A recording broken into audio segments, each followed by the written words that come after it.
Hello बच्चों, good morning all of you and welcome again to our physics class बच्चा party. Today we are going to start some interesting thing that we will use in competitive exams. ठीक है, हमारे सामने बहुत सारे moment of inertia हैं, आज board पे मेंशन हैं और उन मोमेंट ऑफ इनर्शिया से भी बहुत बार हमारा काम नहीं चलता। तो फिर मैंने आपके लिए कुछ एक्स्ट्रा पीडीएफ में नोट्स बनाए हैं, जो नोट्स आपकी क्लास ओवर होते ही मैं आपके पास भेज दूंगा। वो आपके रोटेशनल मोशन के नोट्स रहेंगे जिनको आप पढ़ लोगे। ठीक है बच्चों, तो जैसे ही हमारी क्लास ओवर होती है वैसे ही उसकी पीडीएफ फाइल जो बच्चे मेरे साथ व्हाट्सएप पे जुड़े हैं मैं उनके पास भेज देता हूं। जो बच्चा मेरे से व्हाट्सएप पे नहीं जुड़ा है प्लीज वो अपना मैसेज एक छोड़ दे। जैसे ही मैसेज आप छोड़ोगे आपके नंबर परमानेंटली सेव हो जाएंगे और आपको जो मटेरियल मेरे पास नया होगा वो आपको मिलता रहेगा बच्चा पार्टी। ठीक है, तो स्टार्ट करते हैं without wasting our time. Let's start the article. Article is we have different objects and different axes and their moment of inertia. देखो बच्चों, ये जो कॉन्सेप्ट है that concept we have to prepare. ठीक है, ये कॉन्सेप्ट हमें प्रिपेयर करना पड़ेगा। जैसे कि हमने बात करी uniform road of length L, जैसे कि मैंने यहां पे एक यूनिफॉर्म रोड लिया। यूनिफॉर्म का मतलब क्या है? इसका area of cross section remain same through out its length और एक्सिस यहां इसके सेंटर से पास करता है इस तरह से। ठीक है, जिसकी लेंथ कितनी है? L है, तो ml² divide by 12। This is moment of inertia. Now the second thing is uniform rectangular lamina, जिसका कल हमने मोमेंट ऑफ इनर्शिया निकाला था। आपको याद होगा ml²/12 जब parallel to one axis, parallel to other axis mb²/12, अगर परपेंडिकुलर टू इट्स प्लेन जाते हैं तो ml² + b² divide by 12। This axis is perpendicular to lamina and passing through its centre of mass. Next thing is uniform circular disc. इसके लिए भी हमने moment of inertia calculate किया था starting के डेज में। Uniform circular disc of radius r, uniform circular disc of radius r। ठीक है, इसके लिए perpendicular to its plane and passing through its centre, perpendicular to its plane and passing through its centre. This is half mr²। Half mr² था आपके पास moment of inertia. ठीक है बच्चों, उसके बाद है हमारे पास uniform circular disc of radius r about the diameter. इसका हाफ कर दीजिए 1/4 mr²। अगर एक मैं रिंग लेता था, उस रिंग के लिए कितना आता था? केवल mr²। उसके डायमीटर के लिए कितना आता था? Half mr²। लेकिन डिस्क के लिए क्या आएगा? हाफ mr² उसके कंप्लीट के लिए और उसके डायमीटर के लिए 1/4। This thing you have to keep in mind. ठीक है, अगर हम होलो सिलेंडर लेते हैं और उसकी एक्सिस के अलोंग हम मोमेंट ऑफ इनर्शिया निकालना चाहते हैं, दैट इज mr²। रिंग का भी वही है, रिंग का भी mr² है और सिलेंडर का भी mr² है। ये बात आप याद रखिए। सॉलिड सिलेंडर के लिए हाफ mr² रहेगा, जो किसके बराबर है? डिस्क के बराबर है आपके सामने। उसके बाद hollow sphere of radius r about the diameter, axis passes through the diameter, then this is 2/3 mr²। This is most important result students. ये रिजल्ट आपको बहुत अच्छे से याद रखना है क्योंकि ये बहुत ज्यादा कॉम्पिटिटिव एग्जाम्स में पूछा जा सकता है। ठीक है, उसके बाद आता है हमारे पास सॉलिड स्फीयर जिसका रेडियस है कैपिटल R के बराबर। उसके लिए एक्सिस कहां से पास करती है? डायमीटर से। डायमीटर से एक्सिस पास करती है। This is 2/5 mr²। This is also one of the most important result of moment of inertia. Then these are the few results that you have to keep in mind. ठीक है, ये ऐसे results हैं जो आपको prepare करने हैं, जो आपको माइंड में सेट करके रखने हैं। देखो, रट्टा नहीं मारना आपको। जैसे जैसे आप न्यूमेरिकल्स करोगे वैसे वैसे जब आपके सामने ये चीजें आएंगी तो ये अपने आप से प्रिपेयर होती जाएंगी। आप ये नहीं कर सकते कि आज जाके रट्टे मार लो, नहीं। आपको एक बार नोट्स तो बनाने ही बनाने हैं, ठीक है, लेकिन रट्टे नहीं मारने हैं आपको। रट्टाफिकेशन पे बिल्कुल नहीं मत जाना बच्चों। रट्टाफिकेशन is not the solution to learn the physics. ठीक है, सॉल्यूशन क्या है? सॉल्यूशन यही है कि ज्यादा से ज्यादा न्यूमेरिकल हम उन पे परफॉर्म करके देखें। जितने ज्यादा न्यूमेरिकल आपके हाथों से निकलेंगे और वहां ये टर्म्स यूज होंगी, वैसे वैसे आपके लिए ये कॉन्सेप्ट्स और इजी होते जाएंगे। ठीक है, तो आप टेंशन ना लें कि ये हमें एकदम से स्टार्टिंग में एकदम से लर्न नहीं हुआ। एकदम से लर्न नहीं होगा ये। जब तक आप इस पे बेस्ड एप्लीकेशन नहीं करेंगे तब तक ये कॉन्सेप्ट आपका नहीं बनेगा। ठीक है। जैसे एप्लीकेशन बेस्ड कॉन्सेप्ट करेंगे, जैसे न्यूमेरिकल कर रहे हैं आप और कहीं पे सॉलिड स्फीयर का मोमेंट ऑफ इनर्शिया यूज हो रहा है 2/5 mr², तो आपके लिए वो चीज प्रिपेयर हो जाएगी। लेकिन हाँ, डायरेक्टली हम चाहें कि सॉलिड स्फीयर का moment of inertia 2/5 mr², 2/5 mr², 2/5 mr², तो रट्टे लगाने से ये आपको याद नहीं होगा। इनके न्यूमेरिकल्स हैं, आईआईटी जेईई नीट में आए हुए, वो न्यूमेरिकल्स मैं आपको करवाऊंगा और जैसे जैसे मैं आपको न्यूमेरिकल्स करवाऊंगा वैसे वैसे ये चीजें आपके लिए बहुत इजी बन जाएंगी, देखना आप। ठीक है, तो स्टार्ट करते हैं अपना आज का next article. Next article is motion of cylinder rolling without slipping. Motion of cylinder, we have to study the motion of a cylinder, we have to study motion of a cylinder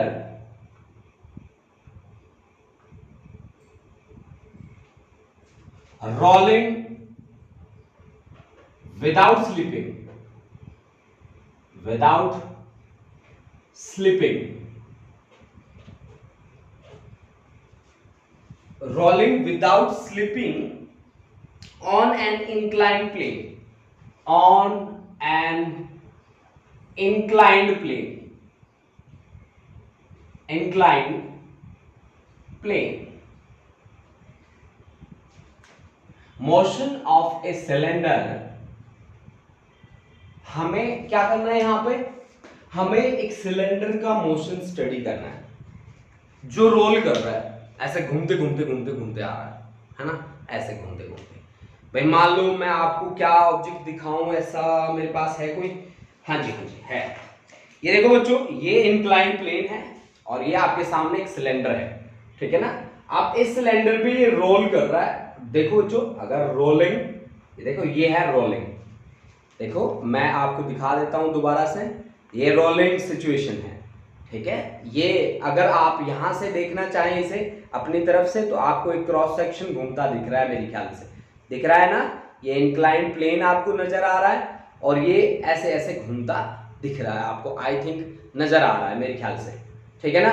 अब यही diagram मुझे बनाना है जो मैंने आपको दिखाया है कि rolling down an inclined plane, ठीक है भाई। तो अब देखो मैं इंक्लाइन प्लेन में कैसा इंक्लाइन प्लेन ले रहा हूं और कैसे मैं वर्क करूंगा इसके ऊपर, देखो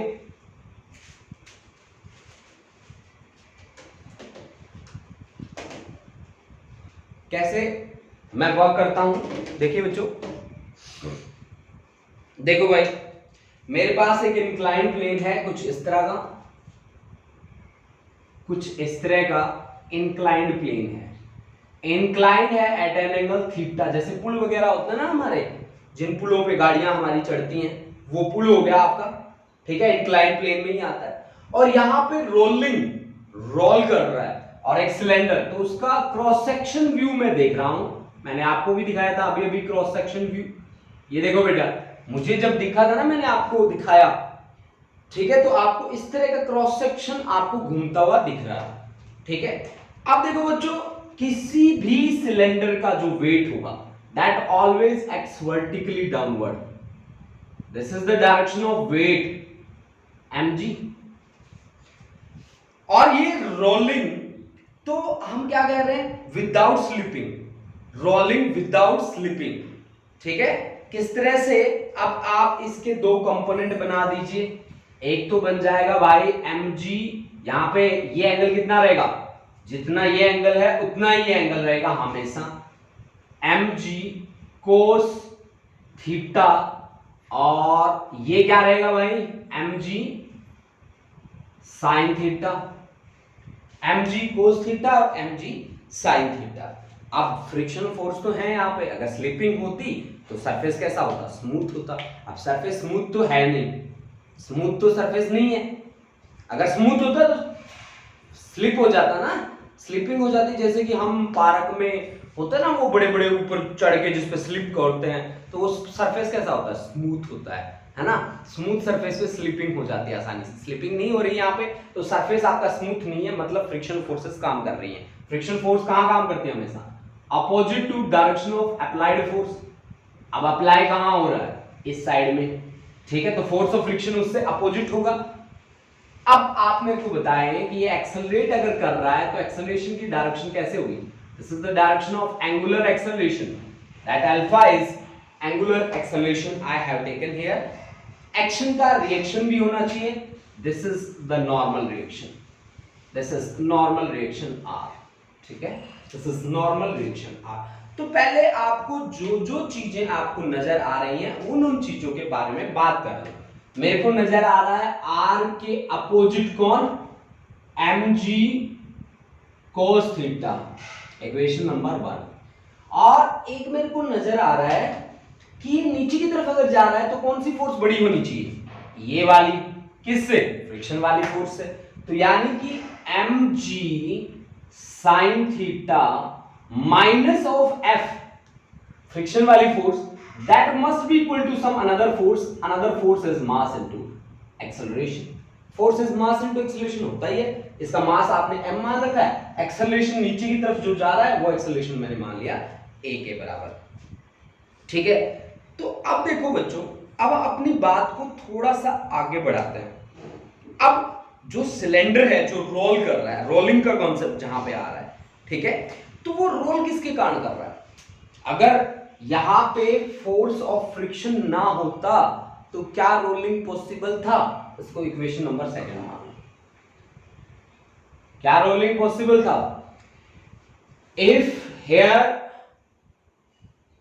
rolling is possible only due to force of friction, due to force of friction, force of friction. अगर फ्रिक्शन ना होता सरफेस स्मूथ होता और स्लिपिंग हो जाती। सो टॉर्क यहां पे क्या होना चाहिए? Torque is equal to force of friction multiplied by perpendicular distance, that is the radius. जो हमारे पास सिलेंडर है उसका रेडियस हमने लिया है कितना? r। ये है हमारे पास torque, this is torque, this is force of friction. ध्यान रहे ये f जो है फोर्स ऑफ फ्रिक्शन है, एंड दिस इज रेडियस किसका? सिलेंडर का, radius of cross section of cylinder, cross section of cylinder, cylinder, cylinder, radius of cross section of the cylinder. अब मुझे इस बात के साथ साथ एक बात का और भी पता है, वो बात है कि टॉर्क और मोमेंट ऑफ इनर्शिया में रिलेशन क्या होता है? That is I into alpha. This is the relation between torque and moment of inertia, torque and mi moment of inertia, ठीक है। ये एक्चुअल में डेफिनेशन होती है टॉर्क की, ठीक है।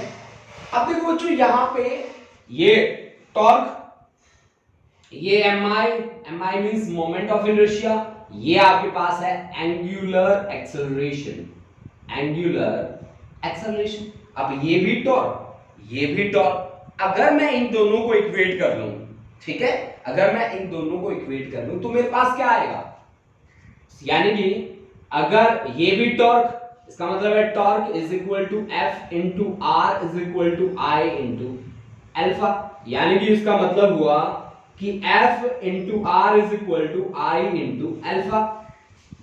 अब आपको पता है ना बच्चों, एक छोटी सी बात जो मैं यहां पे लिखूंगा कि V इज इक्वल टू होता है R ओमेगा, तो dV by dt is equal to होगा R d omega by dt। This is linear acceleration and d omega by dt is angular acceleration, so alpha is equal to a by r। तो alpha की value यहां पे रखे तो f into r is equal to I, alpha की value है a by r, तो f is equal to क्या हुआ? I a by r square, this is the value of f। यानी कि ये आपके पास वैल्यू किसकी आ गई? फोर्स ऑफ फ्रिक्शन की वैल्यू आ गई। अब फोर्स ऑफ फ्रिक्शन की वैल्यू को हमने कहां पे पुट कर देना है? हमने पुट कर देना है इसको, फोर्स ऑफ फ्रिक्शन की जो वैल्यू आई है हमारे पास उसको हम पुट करेंगे बच्चों कहां पे? Put in second, put in two second में अगर मैं पुट करूं तो फिर मेरे पास mg sine theta minus capital F की वैल्यू है I A by R square which is equal to M A, है ना। सॉल्व कर लो भाई, इजी स्टेप्स हैं। अब देखो यहां से mg sine theta is equal to M A plus I A by R square, अब a यहां से कॉमन है तो अंदर बचेगा m plus I by R square,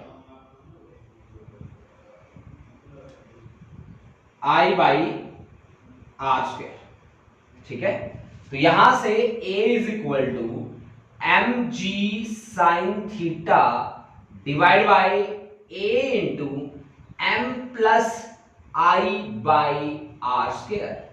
अब देखो बच्चों, आई यहां पे क्या चीज है, आई यहां पे है moment of inertia. I stands for moment of inertia, और मोमेंट ऑफ इनर्शिया जिन ऑब्जेक्ट की शेप पर्टिकुलर होती है ना, उनका एक सेंटर ऑफ मास होता है, और उसके लिए मोमेंट ऑफ इनर्शिया होता है एम के स्क्वायर। अगर मैं ये वैल्यू आई की जगह यहां पे रख दूं एम के स्क्वायर, तो एम यहां से कॉमन आ जाता है। देखो कैसे कि a is equal to M G sine theta divide by a into M plus I की वैल्यू है एम के square divide by R square.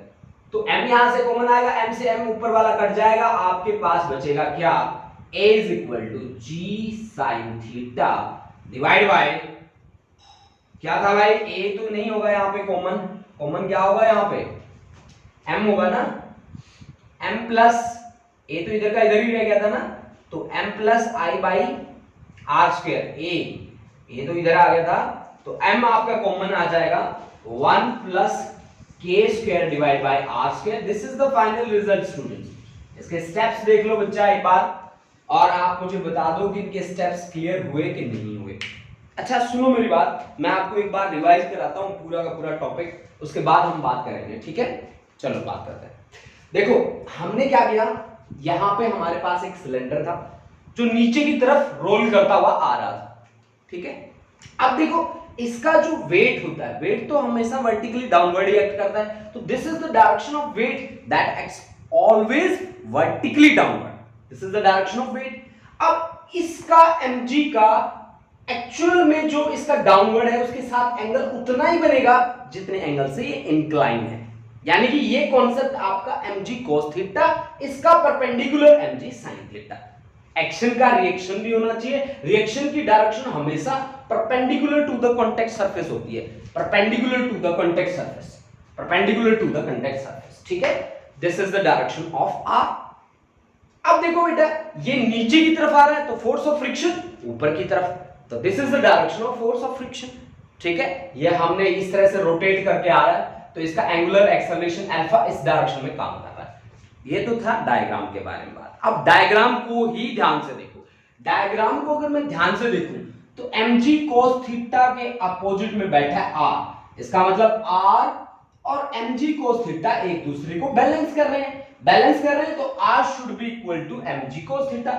Number एक बात। दूसरी बात क्या है, ये आगे जा रहा है, ये पीछे एक्ट कर रहा है, तो बड़ा कौन है, ये फोर्स बड़ी है कि ये फोर्स बड़ी है, ऑफ कोर्स ये बड़ी है क्योंकि ये नीचे की तरफ जा रहा है, तो mg sin theta minus f should be equal to some another force, क्योंकि ये जीरो तो है नहीं फोर्स ऑफ फ्रिक्शन, अगर जीरो नहीं है कुछ वैल्यू है तो आपके पास जो रिजल्टेंट आएगा वो इसमें से घट के आएगा mg sin theta minus f, तो mg sin theta minus f must be equal to some another force that is, मैंने कहा मास इनटू एक्सेलरेशन, मतलब इसका अब जो एक्सेलरेशन आएगा वो अलग आएगा कोई ना कोई, उसको मैंने मान लिया a, इक्वेशन नंबर सेकंड मान के भूल गया मैं। अब देखो बच्चों, अब मैंने सीधी सीधी बात कही कि देखो अगर फ्रिक्शन ना होता तो रोलिंग पॉसिबल नहीं था, स्लिप हो जाता फिर, है ना, स्लिपिंग होता, क्योंकि सरफेस स्मूथ नहीं है तो फ्रिक्शन काम कर रहा है, फ्रिक्शन के कारण ही वो रोल कर रहा है। अगर फ्रिक्शन के कारण वो रोल कर रहा है तो रोलिंग में कौन सी फोर्स लगती है, घुमाने में कौन सी फोर्स लगती है, टॉर्क लगता है, ठीक है, मतलब टॉर्क को क्या बोलते हो आप, रोटेटिंग इफेक्ट ऑफ फोर्स। तो रोटेटिंग इफेक्ट मुझे निकालना है तो टॉर्क तो निकालना पड़ेगा। अब टॉर्क चीज क्या होती है, फोर्स। अब फोर्स कौन सी लूं, फ्रिक्शन के कारण हो रहा है टॉर्क, तो फ्रिक्शन ले लिया इनटू परपेंडिकुलर डिस्टेंस। भाई आप एक चीज देखो, आपके पास ये एक सिलेंडर है, सिलेंडर का क्रॉस सेक्शन है, ये अगर रोल कर रहा है और फोर्स ऑफ फ्रिक्शन यहां पे लग रहा है, तो टॉर्क क्या होता है, force into perpendicular distance. Perpendicular distance इसका किसके बराबर होगा, रेडियस के बराबर ही होगा ना परपेंडिकुलर डिस्टेंस। तो मैंने यही लिया F cross R, this is torque. लेकिन मैं पीछे पढ़ के आया हूं कि टॉर्क और मोमेंट ऑफ इनर्शिया में क्या रिलेशन होता है, this is the relation between torque and moment of inertia. Torque is equal to I into alpha. इन दोनों को इक्वेट करने से पहले अल्फा की वैल्यू मुझे क्या रखनी है, मुझे यहां से अल्फा की वैल्यू निकाल के पुट करनी है। Alpha is equal to a by r। देखो बच्चों, v is equal to r omega, आप पढ़ते आए हैं स्टार्टिंग से। v लीनियर वेलोसिटी है, r रेडियस है, ओमेगा एंगुलर वेलोसिटी है। This is the relation between linear and angular velocity. तो इसका डेरिवेटिव ले लो, dv by dt is equal to r d omega by dt। r constant रहता है क्योंकि रेडियस है। dv बाय dt होता है linear acceleration, d omega by dt होता है एंगुलर एक्सेलरेशन। तो यहां से अल्फा की वैल्यू आई a बाय r, वो वैल्यू यहां पे रख दो।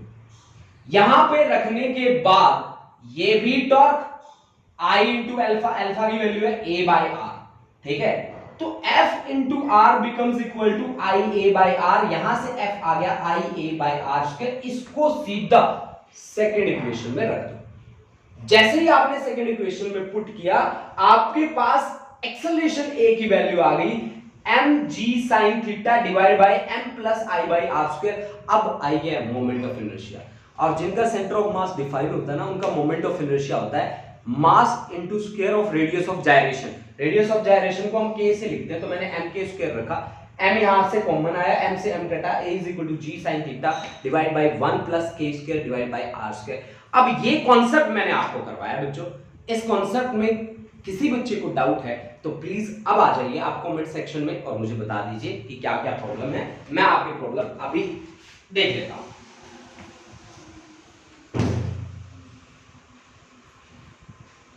अमरवीर बहुत बढ़िया, चेतनदीप, रोमिका, अंशिका, परबलीन कौर, खुशदीप कौर, हाँ Gurleen, no doubt Gurleen clear है। गुरलीन सिंह वेरी गुड, बहुत बढ़िया, क्लियर है। सुखलीन, हरमनदीप सिंह, नवदीप, वंशिका, जसलीन नांगल, कमलप्रीत, सहज कौर, तरन, पलविंदर, नवनीत कौर, मनजोत सिंह, अनमोल ठाकुर, सुप्रीना कौर, यानी सभी बच्चों को समझ में आ गया है।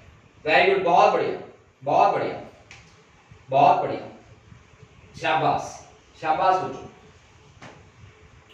निधि सर, फ्रिक्शन लेस में हमें ये क्यों नहीं बोला कि रोलिंग फास्ट होती है। सर फ्रिक्शन लेस में हमने ये क्यों नहीं बोला कि नहीं, अगर फ्रिक्शन लेस होता ना ये, देखो बेटा यहां पे अगर हमारा सरफेस स्मूथ होता ना बेटा, तो रोलिंग नहीं होता, फिर स्लिपिंग होती। आप समझ रहे हो, जैसे कि हम फिसल जाते हैं ना, मान लो कि यही चीज है, यही मेरे पास इंक्लाइंड प्लेन है, ये बिल्कुल स्मूथ है, तो ये अगर मैंने यहाँ पे सिलेंडर रखा तो ये कैसे करेगा, ये स्लिप हो गया आएगा। ये देखो ये स्लिप हो गया आएगा। ये सरफेस अगर स्मूथ है तो स्लिपिंग की पॉसिबिलिटी ज्यादा होती है। मैं ये नहीं कहता कि रोलिंग हो ही नहीं सकती, नहीं हो सकती है, लेकिन स्लिपिंग की पॉसिबिलिटी ज्यादा होती है। यहाँ पे अगर एब्सोल्युटली वो रोटेट कर रहा है ना, अगर उसका एब्सोल्यूट रोटेशन है, that absolute rotation is possible only due to force of friction. This is the thing that you have to keep in mind. मैं केवल कंप्लीट रोलिंग की बात कर रहा हूं, मैं कंप्लीट रोलिंग की बात कर रहा हूं, ठीक है बच्चे। तो मैं यहां पे ऐसी बात नहीं कर रहा जहां पे रोलिंग की पॉसिबिलिटी है ना, मैं तो कंप्लीट की बात कर रहा हूं, ठीक है। अब देखो बच्चों, एक चीज जो मैंने रिजल्ट निकाला है, उस रिजल्ट को बड़े ध्यान से देखो और उस रिजल्ट को डिफरेंट ऑब्जेक्ट के साथ मैच करो, ठीक है। कैसे आप मैच करेंगे मैं बताता हूं आपको, कैसे आप इसके साथ वर्क करेंगे। देखो बच्चों, कैसे आप इसको मैच करेंगे different different kind of object के साथ।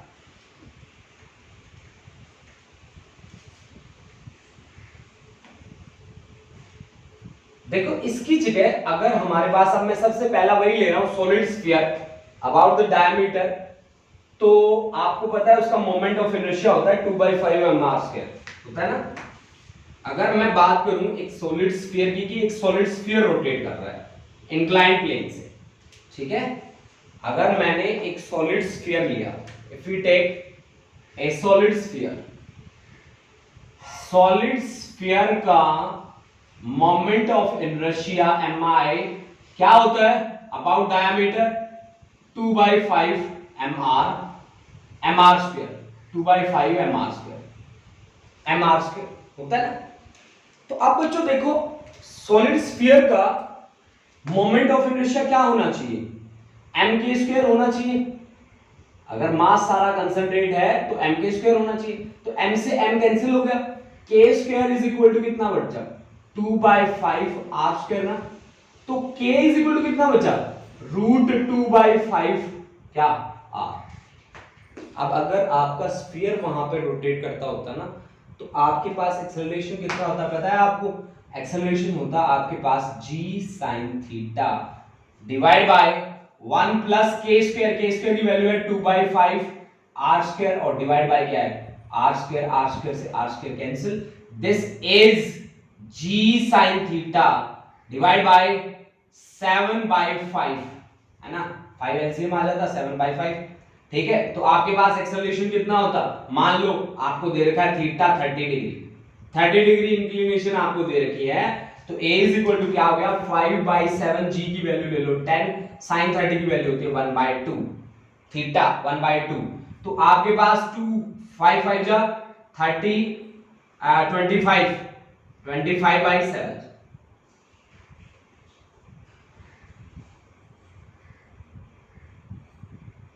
3.5 के लगभग आ जाता मीटर पर second square. This is the final expression. मतलब आपको न्यूमेरिकली जो डील करना है वो कुछ इस तरह से डील करना है कि आपको थीटा दे दिया जाएगा different different kinds of object के लिए। अब आपको पता है बेटा, अगर यहाँ पे आपको दिया जाता solid cylinder about it's on axis, तो उसका कितना होता है moment of inertia, half mr²।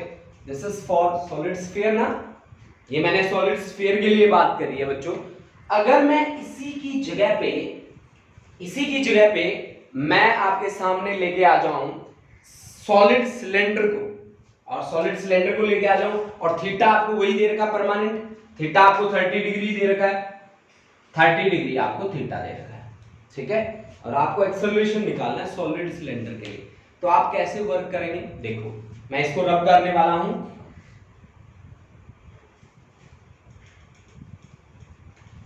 देखो बच्चों कैसे आपको काम करना होगा, भाई आपको मान लो कि सॉलिड सिलेंडर दे रखा है, solid cylinder,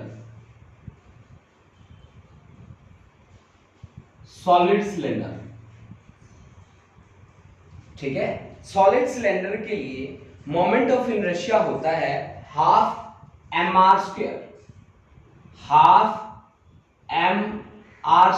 that must be equal to mk²। m से m कैंसिल हो गया तो k² is equal to r² divide by 2 आ गया आपके पास। अब फॉर्मूला उठा के लेके आओ, थीटा आपको 30 डिग्री पहले दे रखा है, तो a is equal to g sin theta, theta की जगह 30 degree divide by 1 plus k² का मतलब है r² डिवाइड बाय 2 और डिवाइड बाय r², ठीक है। तो ये आएगा आपके पास a is equal to g की वैल्यू 10, sin 30 की वैल्यू 1/2 और डिवाइड बाय 1 प्लस 1/2 कितना होता है 3/2, तो 3/2, 2 से 2 कैंसिल हो गया, 10/3 3.33 मीटर पर second square. This is the acceleration of a solid cylinder rolling down an inclined plane which is inclined at an angle 30 degree. यानी कि आपके सामने अगर डिफरेंट सिचुएशंस आ जाएं तो आपको घबराने की कोई जरूरत नहीं है। आपका फॉर्मूला आपके सामने है, आपका फॉर्मूला आपके साथ है और वो तब तक साथ रहेगा जब तक आप उसको अच्छे से प्रिपेयर कर लें, है ना। अगर अच्छे से प्रिपेयर है तो ये फॉर्मूला आपके साथ ही खड़ा मिलेगा आपको और इसका यूज आप न्यूमेरिकल्स में धड़ाधड़ कर सकते हैं। कोई घबराने वाली बात नहीं है, कोई डरने वाली बात हमारी बिल्कुल भी नहीं है। तो ये था हमारा आज का सबसे इंपॉर्टेंट आर्टिकल, जिसमें हमने एक सिलेंडर का कॉन्सेप्ट लिया जो रोल कर रहा था विदाउट स्लिपिंग, ठीक है, और उस कॉन्सेप्ट को हमने जोड़ दिया डिफरेंट डिफरेंट कॉन्सेप्ट्स के साथ, जिसमें सॉलिड सिलेंडर भी हम ले सकते थे, हॉलो भी ले सकते थे, स्फीयर भी ले सकते थे, उसकी जगह रिंग छल्ला भी ले सकते थे, हम उसकी जगह डिस्क भी ले सकते थे, वो हमारी मर्जी थी। हम किसी भी ऑब्जेक्ट को यहाँ पे रोल करवा सकते थे, बट हाँ वो रोलिंग होने वाला होना चाहिए। कहीं आप कह दो कि सर जी आप है ना रेक्टेंगुलर लेमिना ले लो, नहीं, रेक्टेंगुलर लेमिना रोलिंग कैसे पॉसिबल है उसके लिए, ठीक है, तो वो हम नहीं ले सकते। हाँ जो रोल कर सकता है उस ऑब्जेक्ट को हम यहाँ पे चूज कर सकते हैं। अब हमारा आता है सबसे most important article of the day, that is centre of मास। देखो बच्चों, हमारी नेचर में हर एक ऑब्जेक्ट के लिए एक सेंटर ऑफ मास एग्जिस्ट करता ही करता है। सेंटर ऑफ मास का क्या मतलब है? सेंटर ऑफ मास का मतलब है एक ऐसा पॉइंट जहां पे ऑब्जेक्ट का सारा मास कंसंट्रेट हो। जैसे कि हम हैं, हमारा भी एक सेंटर ऑफ मास है। क्या हमारा सेंटर ऑफ मास नहीं है? आपसे अगर पूछा जाए क्या ऐसा होता है कि हमारा सिर 5 किलो का, गर्दन 750 ग्राम की, हाथ 2-2 किलो के, ऐसा होता है? तो अगर ऐसा होता ना कि सर 5 किलो का, 750 ग्राम की गर्दन, तो हमारा सर क्यों लटका रहता? बार बार इसको ऐसे पकड़ के ऐसे ऐसे सीधा करना पड़ता। नहीं, ऐसा नहीं है। हमारा सारा का सारा मास एक पॉइंट पे कंसंट्रेट है। कंसंट्रेट होने के कारण ही तो हम एक अपने आप को बैलेंस करते हैं, अदरवाइज तो हम बैलेंस ही नहीं कर पाते। मतलब ये सेंटर ऑफ मास एक ऐसा पॉइंट भी है जहां पे नेट एक्सटर्नल फोर्स जो एक्ट करती है वो सारी की सारी फोर्सेस वहीं पे एक्ट करती हैं। ऐसा नहीं है कि वो हमारे कान पे अलग से फोर्सेस लग रही हैं, ठीक है, हमारी नाक पे अलग से फोर्सेस लग रही हैं, ऐसा थोड़ी ना है। हमारा कान अपने वेट के कारण नीचे गिरा ही जा रहा है, ऐसा थोड़ी ना होता है, नहीं होता ना। यानी कि वो सारी की सारी जो फोर्स हैं वो उसी पॉइंट पे कंसंट्रेट है। हमारे ऊपर कौन सी फोर्स लग रही है? अब मैं खड़ा हूं, मेरे ऊपर कौन सी फोर्स लग रही है? Of course gravity. ग्रेविटी काम कर रही है, लेकिन ग्रेविटी कहां, किस पॉइंट पे लग रही है? ग्रेविटी सेंटर ऑफ मास पे ही एक्ट कर रही है। तो सेंटर ऑफ मास की क्या डेफिनेशन दूं मैं? Centre of mass is the point where whole mass of object is assumed to be concentrated. Assumed, माना जाता है, ठीक है ना, अज्यूम टू बी कंसंट्रेटेड। ये ऐसा पॉइंट जहां पे सारा का सारा मास कंसंट्रेट होगा, ऐसा माना जाएगा, उसको हम सेंटर ऑफ मास, अपने नाम से ही पता लग रहा है, centre of mass, centre of मास, है ना, ठीक है। अगर मान लो मेरे पास कोई भी इरेगुलर ऑब्जेक्ट है, उसका रफली मेरे को सेंटर ऑफ मास निकालना है, तो मैं कैसे कैसे काम करूंगा? मान लो मेरे पास एक बुक है, इस बुक का सेंटर ऑफ मास मेरे को निकालना है। इसको कहीं से भी पकड़ो और वर्टिकली डाउनवर्ड ऐसे सस्पेंड कर दो, लटका दिया। अब एक स्केल लेके आओ, जहां से आपने पकड़ रखा है वहां से बिल्कुल वर्टिकल डाउनवर्ड डायरेक्शन में एक सीधी लाइन ड्रॉ कर दो, कर दिया आपने। अब इसको किसी भी दूसरी जगह से पकड़ो, मान लो यहां से पकड़ लिया आपने, ठीक है, आपने लटकाया। अब स्केल दोबारा लेके आओ और vertical downward, exact vertical downward direction में फिर से लाइन ड्रॉ कर दो। दोनों लाइनें जहां मिल रही हैं वो उनका क्या कहलाएगा? सेंटर ऑफ मास कहलाएगा। वही उनका क्या कहलाएगा बच्चों? सेंटर ऑफ मास कहलाएगा वही, ठीक है। तो ये आप रफ आइडिया मैंने दे दिया सेंटर ऑफ मास निकालने का, लेकिन रफ आइडिया से तो काम नहीं चलता ना, हमें तो एग्जैक्टली काम करना है, ठीक है। तो मैं पहले टू पार्टिकल सिस्टम को लेके चलता हूं। उन दोनों पार्टिकल्स के ऊपर इंटरनल फोर्स भी लगाएंगे, एक्सटर्नल फोर्स भी लगाएंगे। इंटरनल फोर्स में वो एक दूसरे के ऊपर फोर्स लगा लेंगे और एक्सटर्नल में हम उनके ऊपर फोर्स अप्लाई कर लेंगे। उन दोनों को मैं एक प्लेन में बैठा देता हूं। प्लेन का मतलब है 2 डायमेंशन में। प्लेन में बैठाने के बाद उन दोनों पार्टिकल्स का एक सेंटर ऑफ मास मान लेते हैं और उसका रेडियस भी मान लेते हैं, ठीक है, या कहें कि पोजीशन वेक्टर मान लेते हैं, ठीक है, और डील करना स्टार्ट करते हैं। देखो बच्चों, मैं क्या करने वाला हूं, मेरे पास 2 पार्टिकल है, एक 2 पार्टिकल मेरे पास सिस्टम है। सिस्टम का मतलब है उन दोनों को ना मैं एक बैग में रख दूंगा, दोनों पार्टिकल्स को, ठीक है। अब उन दोनों का एक सेंटर ऑफ मास भी मान लूंगा और जहां से मैं कैलकुलेशन कर रहा हूं, प्लेन में हूं तो मैं सेंटर से कैलकुलेशन कर रहा हूं, ओरिजिन मानता हूं ना जिसको, रेफरेंस पॉइंट, वहीं से मैं कैलकुलेशन कर रहा हूं। तो वहां से मैं कैलकुलेशन करनी स्टार्ट करूंगा। उन दोनों पार्टिकल के ऊपर एक्सटर्नल फोर्स भी लगाऊंगा और इंटरनल फोर्स भी लगाऊंगा और देखिए मैं कैसे काम करता चाहूंगा। स्टार्ट करते हैं हमारे आर्टिकल को। हमारा आर्टिकल है centre of mass of A 2 particle system. Centre of mass of A 2 particle system.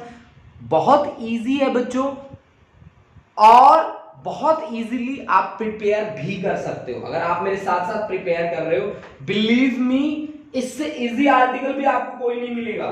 ठीक है, centre of mass of a two particle system, we have the article, that article is centre of mass of a two particle system, particle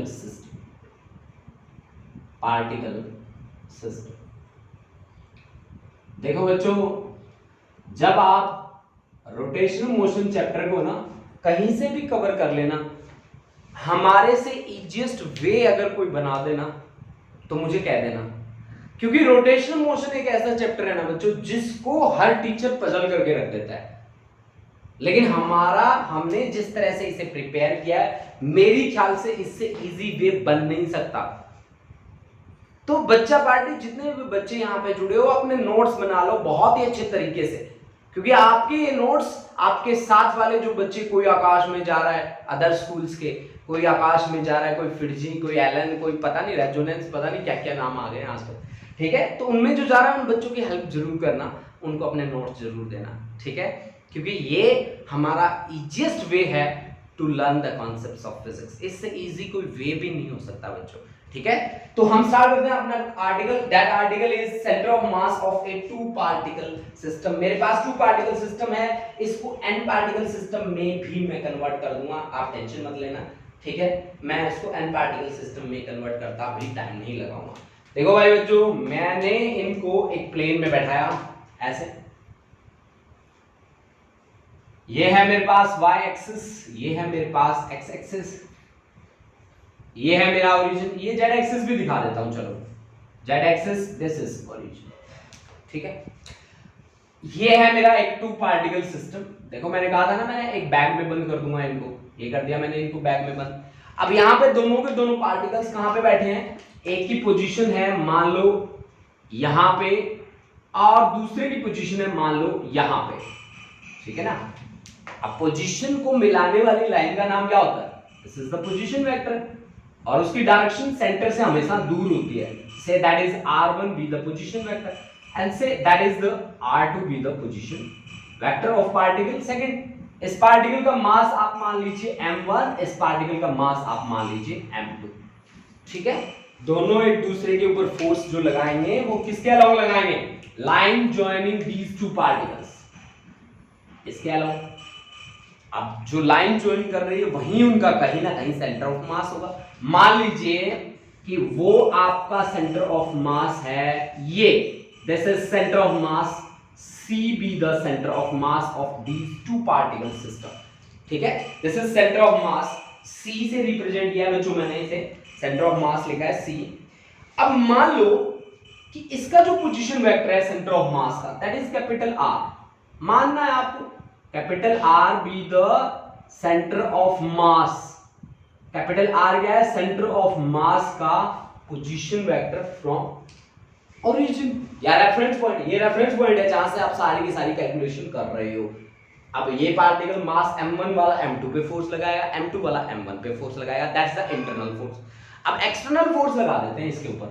external force क्या लगाते हैं भाई बच्चों, ये देखो भाई, ये एक्सटर्नल फोर्स है F1 इसके ऊपर, और इसके ऊपर लगा देते हैं कितनी फोर्स, F2 फोर्स लगा देते हैं किसके ऊपर, M2 के ऊपर। एक्सटर्नल फोर्स हमने लगा दी। ठीक है, क्या फोर्स हमने लगाई है, F2 हमने लगाई है M2 पे, F1 हमने लगाई है किस पे, F2 M2 और F1 M1। ये मान लो A पोजीशन, ये मान लो B पोजीशन, ये आपका ओरिजिन हो गया। तो OA R1, OB आपका R2 है। अब बताइए आप मुझे, मास m1 और m2 की velocity at any instant, say that time I am taking t dt, तो v1 कितना रहना चाहिए, velocity of mass m1, velocity of mass m1, क्योंकि मास कभी भी ये पार्टिकल आपके रेस्ट में नहीं होंगे, due to thermal energy these will vibrate. This is v1, that is dr1 by dt। Similarly V2 this is dr2 by dt। देखो बच्चों ये सिंपल बातें हैं, कोई बहुत ही ज्यादा कॉम्प्लिकेटेड चीज नहीं है। ये सारी की सारी बातें आपने पहले से पढ़ रखी हैं और पढ़ रखी हैं इस करके मैं आपको डायरेक्टली एक्सप्लेन कर रहा हूं। ठीक है, F1 हमने एक्सटर्नल फोर्स हमने कहा है इसको, this is external force on mass m1 or this is external force on mass m2। अब देखो बच्चों, अब मान लो कि late F12 is force on mass m1 due to M2, this is internal force actually, internal अंदर ही अंदर जो force लगा रहे हैं वो है, और F21 be the force on mass M2 due to M1, this is also internal force। F12 and F21 are internal force। अब आप मुझे एक बात बताओ, अगर इस पार्टिकल की जिसका मास है m1 उसकी मोमेंटम में चेंज हो रहा है तो वो चेंज इन मोमेंटम क्या होना चाहिए, यानी कि rate of change of momentum dp1 by dt must be equal to the sum of forces acting on it. ये क्या है, सम ऑफ फोर्सेस मतलब internal force on m1 plus external force on m1, external force on m1। internal force m1 पे कितनी लग रही है, force on m1 this is f12 plus external कितनी लग रही है m1 पे f1, this is equal to dp1 by dt। Equation number मान लो इसे 1। Similarly F21 plus F2 that must be equal to dp2 by dt, say this is equation number 2, sum of internal plus external forces। अब देखो बच्चों, इन दोनों को मैं add कर रहा हूं, ऐड 1 and 2, ऐड कर दीजिए 1 and 2 को, ऐड 1 and 2। देखो थोड़ा सा आपके लिए कैलकुलेटिव पार्ट ज्यादा रहेगा लेकिन काफी डिफिकल्ट नहीं है बच्चों। तो ऐड कर दीजिए, आपके पास आएगा F12 plus F21 plus F1 plus F2 that is equal to dp1 by dt plus dp2 by dt, dp1 by dt। अब देखो बच्चों, इंटरनल फोर्स कैसे है कि जितना m1 m2 पे लगाएगा उतना ही m2 m1 पे लगाएगा। मतलब क्या है यहाँ पे, as F12 is equal to minus of F21। ये तो बात सही है, न्यूटन बाबा कहते हैं। ठीक है, अगर न्यूटन की बात माने तो ये वाला कॉन्सेप्ट क्या हो गया, गायब हो गया। हमारे पास बचा क्या, हमारे पास बचा F1 plus F2 that is equal to dp1 by dt plus dp2 by dt, dp1 by dt plus dp2 by dt। ये है आपके पास total external force, this is total external force say that is equal to, मान लिया हमने F के बराबर, say that is equal to F, मैंने माना है उसको F के बराबर। ठीक है ना, उसको मैंने F के बराबर इक्वेट किया है, मान लिया मैंने कि that is equal to F, वो F के बराबर है आपके सामने। ठीक है, अब देखो हम किस तरह से इस बात के साथ डील करेंगे। ठीक है, देखिए हमने इसके साथ किस तरह से डील करना है। देखो भाई, हमारे सामने आ चुका है F की वैल्यू है dp1, मोमेंटम होता है मास इनटू वेलोसिटी, तो m1 v1 bye dt plus dp2, p2 की वैल्यू है m2 v2। ये linear momentum mass into velocity होता है भाई बच्चों, तो ये p1 आ गया और ये आपके पास आ गया किसकी वैल्यू, p2 की वैल्यू। ठीक है बच्चों, ये P1 की वैल्यू और ये P2 की वैल्यू। देखो स्टेप टू स्टेप समझते जाना, बहुत ज्यादा पजल नहीं करेगा आपको। एक बार जैसे ही कॉन्सेप्ट कंप्लीट होगा उसके बाद बहुत इजीली आपको समझ में आ जाएगा। ठीक है, तो अब देखो मास तो कांस्टेंट रहता है, तो m1 d by dt of v1 plus d by dt of mass को बाहर ले लो भाई प्लस m2 और v2। अब v1 v2 की वैल्यू स्टार्टिंग में ही आपने लिखी थी, वो वैल्यूज यहां पे रख दो। तो आपके सामने f is equal to m1 d by dt of v1 की वैल्यू रखूंगा plus m2 d by dt of v2 की वैल्यू रखूंगा। v1 की वैल्यू है dr1 बाय dt और इंटू dr2 बाय dt। तो ये बन जाएगा आपके सामने क्या,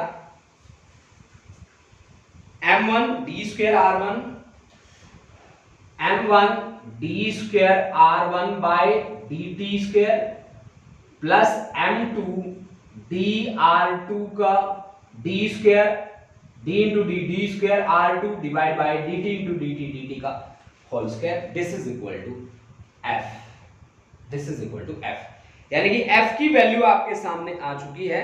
क्या, अगर मैं d square by dt square common ले लूं यहां पे, तो d square by dt square common ले लूं तो अंदर बचेगा m1 r1 plus m2 r2।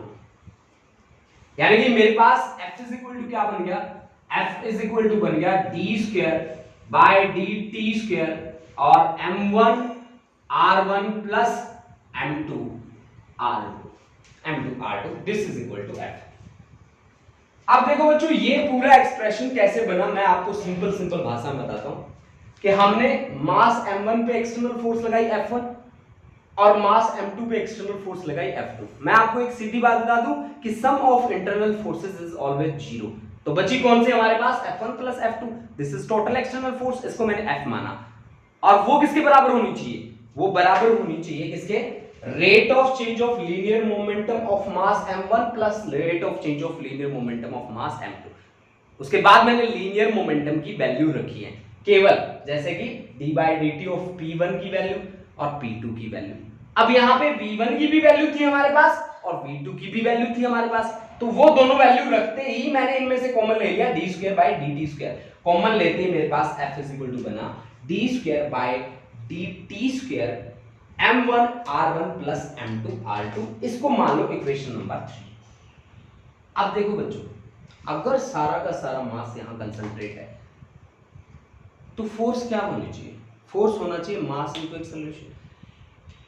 अब एक्सेलरेशन क्या होता है, एक्सेलरेशन होता है, अगर मैं इस रेडियस की बात करूं तो इसमें एक्सेलरेशन क्या होगा, एक्सेलरेशन होता है dv बाय dt और d by dt of velocity होता है rate of change of position vector. Position क्या है dr, तो dr बाय dt।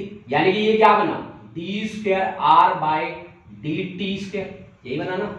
तो एक्सेलरेशन क्या हुआ आपके पास, ये हुआ acceleration d square r by dt square. अब अगर मेरे को इस पे फोर्स निकालनी हो, टोटल एक्सटर्नल फोर्स, तो वो फोर्स क्या होगी, force is equal to mass into acceleration. अब मास कितना है हमारे पास, मास तो टोटल है m1 प्लस m2 और एक्सेलरेशन कितना है d square r by dt square. d square r देख लो, मैं position vector centre of mass का ले रहा हूं, इसी के हिसाब से इक्वेशन नंबर बनी 4। अब आप इक्वेट कर लीजिए 3 और 4 को, आपके सामने r की वैल्यू आ जाएगी। क्या वैल्यू आएगी, m1 r1 plus m2 r2 divide bye m1 plus m2। This is the final value. ठीक है, अब आप इक्वेट कर लो 3 और 4 को, क्योंकि बोर्ड पे जगह नहीं बाकी बची है तो मैं इक्वेट नहीं कर सकता। अब आप मेरे को बताइए, बहुत सारे बच्चों के डाउट्स आए होंगे, तो वो डाउट्स मुझे पहले पूछने हैं, उसके बाद मैं फाइनल रिजल्ट आपको बना के दिखा दूंगा। अब मेरे को फटाफट से डाउट्स बता दीजिए क्योंकि मुझे लगता है ये कॉन्सेप्ट थोड़ा सा लेंथी बन गया था, और लेंथी होने के कारण इसमें डाउट्स भी आ गए होंगे आपके। तो प्लीज मेरे को डाउट्स बताइए बच्चों फटाफट। और हमारी क्लास हम कंटिन्यू नहीं कर सकते बच्चों, हमें रोकना पड़ेगा क्लास को, क्योंकि ऑलरेडी 10:07 हो चुका है। ठीक है, देखो बच्चों, हमने थोड़ा सा टाइम आपका ज्यादा ले लिया, बट ये कॉन्सेप्ट काफी इजी है। इसकी रिवीजन मैं आपको एक बार फिर से करवा दूंगा, आप टेंशन ना लें। जिन जिन बच्चों को डाउट्स आया प्लीज डाउट्स बता दें, अगर क्लियर है तो आप क्लियर लिख दें। ठीक है, और आज की क्लास हम अपनी यहीं पे करते हैं समाप्त, क्योंकि थोड़ा सा टाइम हमने ज़्यादा ले लिया है। ठीक है, तो मिलते हैं बच्चों नेक्स्ट लेक्चर में कल नए आर्टिकल के साथ, नए कॉन्सेप्ट के साथ और कुछ न्यूमेरिकल्स के साथ। तब तक के लिए सभी बच्चों को आदाब, सत श्री अकाल, नमस्कार। ठीक है, और आप ऐसे ही पढ़ते रहें, मुस्कुराते रहें, हंसते रहें। ठीक है, थैंक यू बच्चों।